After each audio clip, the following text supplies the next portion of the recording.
بسم الله الرحمن الرحيم السلام عليكم ورحمة الله وبركاته كلنتي وعنا وناكسني دلهانتيبا waxaanu soo gaarnay hadii aan soo tabin jirnay war wixii dalka dibadda dacalada adduunka naga soo gaaray oo naga soo jeedinay stuudiyaha telefishinka madaxa bannaan ee Bulsho TV ee magaalada Boorama warka habeenkan caawa waxaan soo jeedinay waanigo Cabdiraxmaan Jaamacaya qodobada warka ugu doorka roole waxa kamid ah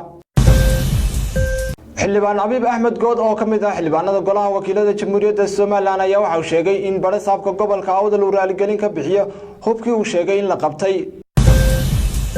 madaxweynihii hore Jamhuuriyadda Soomaaliland Mudane Daahir Rayaale Kaahin ayaa dalka dib ugu soo laabtay isla markaana waxa uu ka hadlay arrimo fara badan oo ay kamid yihiin khilaafka muddo kordhinta iyo xaaladda dalka isagoo wacd ku maray inuu soo celin doono xisbigiisii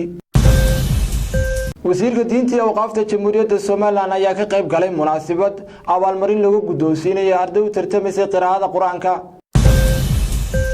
saddex irbixin oo samada jira ayaa dhulka ku soo laabtay muddo ka yar 200 oo maalmood oo halkaas ay joogeen